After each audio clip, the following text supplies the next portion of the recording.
భారత రాజ్యాంగం ప్రసాదించిన హక్కులను, గ్యారంటీలను రక్షించుకునేందుకు దక్షిణాది రాష్ట్రాలు ఏకం కావాలని తెలంగాణ సీఎం రేవంత్ రెడ్డి సంచలన పిలుపునిచ్చారు.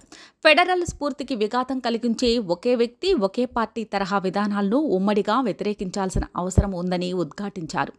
కేరళలోని తిరువనంతపురంలో ప్రముఖ మలయాళీ దినపత్రిక మాతృభూమి ఏర్పాటు చేసిన మాతృభూమి ఇంటర్నేషనల్ ఫెస్టివల్ ఆఫ్ లెటర్స్ సదస్సులో సీఎం రేవంత్ రెడ్డి పాల్గొని ప్రసంగించారు.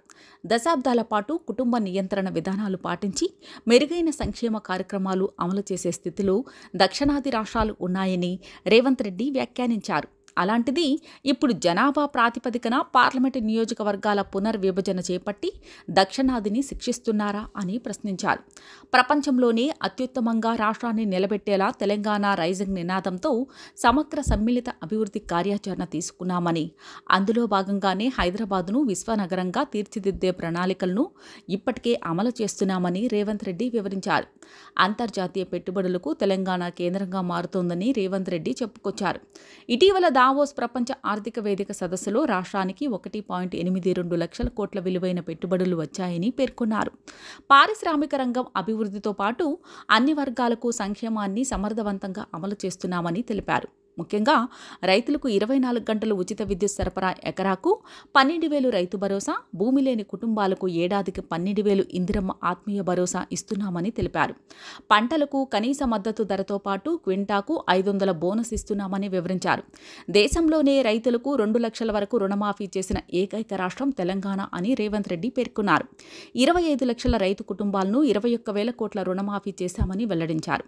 సామాజిక న్యాయం కాంగ్రెస్ పార్టీ విధి విధానమని రేవంత్ రెడ్డి స్పష్టం చేశారు.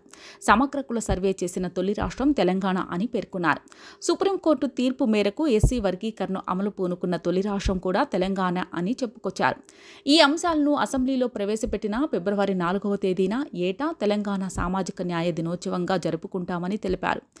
జనాభా దామాషా ప్రకారం బీసీ, ఎస్సీ, ఎస్టీ మైనారిటీలకు వనరులు సమకూర్చుతామని రేవంత్ తెలిపారు. సుపరిపాలన ఏడాదిలోని ఎంత మార్పు తెస్తుందనేది తెలంగాణలోని కాంగ్రెస్ ప్రభుత్వం ఒక ఉదాహరణ అని రేవంత్ రెడ్డి చెప్పుకొచ్చారు. కేంద్ర ప్రభుత్వం తాజా ఆర్థిక సర్వే నివేదిక ప్రకారం అతి తక్కువ ద్రవ్యోల్బణం ఉన్న రాష్ట్రం తెలంగాణ అని, తలసరి ఆదాయంలోనూ ప్రథమ స్థానంలో ఉన్నామని రేవంత్ రెడ్డి స్పష్టం చేశారు. తెలంగాణ $1 ట్రిలియన్ ఆర్థిక వ్యవస్థ అయితే అది భారతదేశ వృద్ధికి ప్రయోజనం కాదా అని రేవంత్ రెడ్డి ప్రశ్నించారు. మరి కేంద్ర ప్రభుత్వం రాష్ట్రాలకు అండగా ఎందుకు ఉండటం లేదు అని నిలదీశారు. ప్రత్యేకించి దక్షిణాది రాష్ట్రాలు, బీజేపీయేతర ప్రభుత్వాలు ఉన్న రాష్ట్రాలకు కేంద్రం ఎందుకు మద్దతుగా నిలవడం లేదని సీఎం రేవంత్ రెడ్డి తన గళాన్ని గట్టిగా వినిపించారు.